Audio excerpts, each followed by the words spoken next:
अपना next topic आता है क्रिस्टलीय व अक्रिस्टलीय ठोसों के गुणधर्म।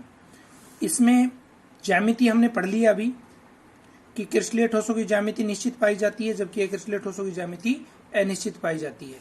दूसरा पॉइंट आता है इसमें दैशिकता। दैशिकता क्या होती है? भौतिक गुणधर्मों को प्रदर्शित करती है। भौतिक गुणधर्म जैसे रंग है, गंध है, क्वथनांक है, ठीक है, इनको प्रदर्शित करती है। तो क्रिस्टलीय ठोसों में देखो पैटर्न देखो, हम ये लेते हैं इसको ए, ठीक है, और इसको लेते हैं ये इस तरीके का लेते हैं, इसको लेते हैं बी, ठीक है। तो क्रिस्टलीय ठोसों में क्या होगा? पैटर्न निश्चित पाया जाएगा इस तरीके से। इस तरीके से ये वाला ए है, ये ए है और ये वाला बी है। क्रिस्टलीय ठोसों में पैटर्न इस तरीके से निश्चित पाया जाता है, ठीक है। अब आप दैशिकता के आधार पे हम दो भागों में बांटते हैं, एक समदैशिक और एक विषमदैशिक, ठीक है। क्रिस्टलीय ठोस होते हैं विषमदैशिक। विषमदैशिक का मतलब ये होता है कि जिनके भौतिक गुणधर्म सभी अलग अलग दिशाओं में अलग अलग होते हैं, उनको बोलते हैं अपन विषमदैशिक, ठीक है। अब इसमें अलग अलग क्यों होते हैं? क्योंकि देखो इस दिशा में पैटर्न अलग है। देखो यहाँ पे देखो एक स्ट्रॉन्ग लाइन है और फिर ये यहाँ पे क्या है, ये स्ट्रॉन्ग गोला है और ये खाली गोला है, ठीक है। तो इस साइड पैटर्न अलग है भाई। इस साइड तो क्या आ रहा है, ये बी आ रहा है और इस साइड क्या आ रहा है, ए आ रहा है। अब इस दिशा में चलेंगे, यूं चलेंगे तो देखो यो पैटर्न अलग हो गया कि एक पहले बी हो गया, फिर ए हो गया, फिर बी हो गया, फिर ए हो गया, ठीक है। पैटर्न बदल गया, पैटर्न बदल गया तो उसके भौतिक गुणधर्म भी क्या होंगे?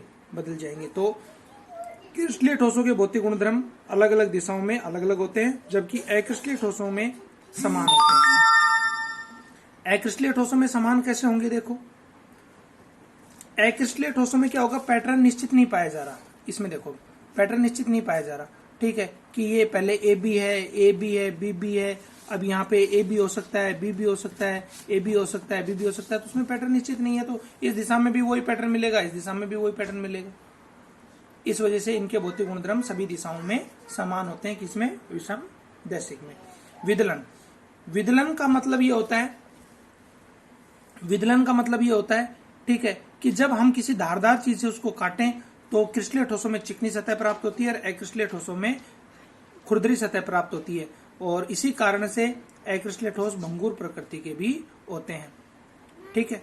गलनांक। क्रिस्टलीय ठोसों का गलनांक निश्चित होता है, अक्रिस्टलीय ठोसों का गलनांक निश्चित नहीं होता। अक्रिस्टलीय ठोसों का गलनांक निश्चित नहीं होगा, ठीक है।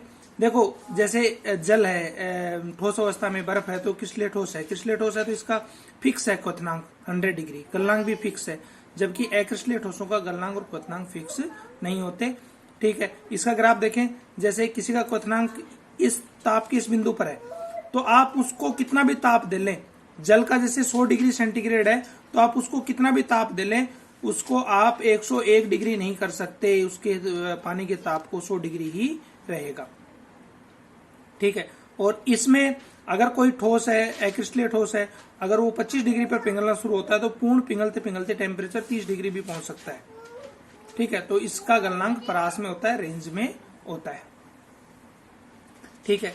ये थे इसके गलनांक के।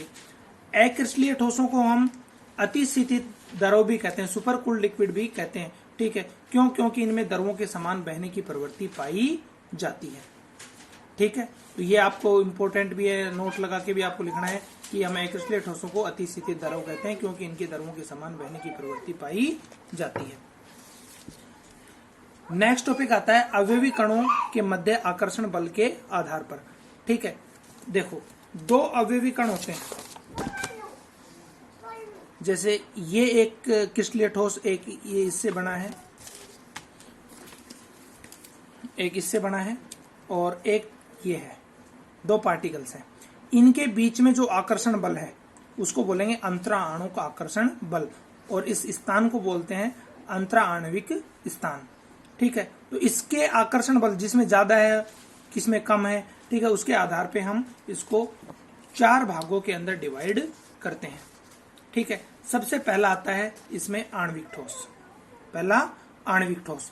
आणविक ठोस उसको कहेंगे हम जिसमें बहुत ही दुर्बल आकर्षण बल पाया जाए, ठीक। और इसमें 3 भागों में बांटते हैं, अध्रुवीय, ध्रुवीय और हाइड्रोजन बॉन्ड। हाइड्रोजन बॉन्ड आपने 11th क्लास में पढ़ा है, ठीक है। ध्रुवीय जैसे I2 है, He है, I2 He, helium Cl2, H2 Cl2, I2, इनमें अध्रुवीय आकर्षण बल पाया जाता है। इसके गलनांक क्वथनांक भी कम होते हैं, ठीक है, इनके गलनांक क्वथनांक भी कम होंगे। उसके बाद में ये अध्रुवीय का था, ठीक है। उसके बाद में अध्रुवीय हो गया। उसके बाद में आते हैं ध्रुवीय। ध्रुवीय में जैसे जिसमें डाइपोल पाया जाता है, एक मान लो पॉजिटिव, एक पॉजिटिव और एक नेगेटिव पाया जाएगा, जैसे HCl है, Cl नेगेटिव और H पॉजिटिव, तो ये होगा ध्रुवीय। ध्रुवीय का आकर्षण बल आणविक की तुलना में अधिक पाया, अध्रुवीय की तुलना में अधिक पाया जाएगा, ठीक है। तीसरा है हाइड्रोजन बॉन्डेड। हाइड्रोजन बॉन्डेड जिसमें हाइड्रोजन बॉन्डिंग पाई जाएगी, जैसे H2O, ठीक है, HF, इनमें हाइड्रोजन बॉन्ड पाए जाएंगे। इसके बाद में आता है आयनिक ठोस, ठीक है। आयनिक ठोस जिनमें स्थिर वैद्युत आकर्षण बल पाया जाता है। कौन सा आकर्षण बल? स्थिर वैद्युत आकर्षण बल पाया जाता है, ठीक है। जैसे NaCl, KCl, MgCl2, ठीक है। और इनके गलनांक क्वथनांक बहुत अधिक उच्च होते हैं। यहाँ पे एक नोट डाल के लिखने वाली बात यह है बच्चों कि आयनिक ठोस अवस्था में तो विद्युत के कुचालक होते हैं। क्यों? क्योंकि ठोस अवस्था में ये आयनों में विभक्त नहीं होते। द्रव और गलित अवस्था में ये आयनों में विभक्त हो जाते हैं, Na+ और Cl-। तो इन आयनों के कारण विद्युत का चालन होने लगता है, ठीक है। इसलिए ये आयनों में विभक्त होने के कारण द्रव अवस्था में विद्युत के सुचालक होते हैं। तीसरा ठोस आता है इसमें धात्विक ठोस। अंतराणु का आकर्षण बल के आधार पे तीसरा आता है धात्विक ठोस। धात्विक ठोस में सभी धातुएं आ जाएंगी, जिसमें लोहा है, ठीक है, चांदी है, Ag है, Au है, सभी धातुएं आ जाएंगी। इसमें क्या होगा कि आपने परमाणु की संरचना पढ़ी है। परमाणु की संरचना कैसी होती है? परमाणु की संरचना ये होती है, ठीक है। इसके बाह्यतम कोष होता है। धातु जो होती है वो बाह्यतम कोष में जो इलेक्ट्रॉन होती है उनको त्याग देती है, तो ये इतने सारे इलेक्ट्रॉन त्याग देते हैं, ठीक है। और ये अंदर का जो इलेक्ट्रॉन त्यागने के बाद ये जो स्पेस इतना ये बच गया ना, इसको बोलते हैं कर्नेल। क्या बोलते हैं इसको? कर्नेल, ठीक है। और अब ये इतने इलेक्ट्रॉन हो गए तो ऐसा लगता है कि ये जो कर्नेल है ये इलेक्ट्रॉनों के समुद्र में डूबा हुआ है, और इस इलेक्ट्रॉन के कारण ही ये विद्युत का चालन करते हैं। धातुएं ठोस अवस्था और द्रव अवस्था दोनों के अंदर विद्युत की सुचालक होती हैं।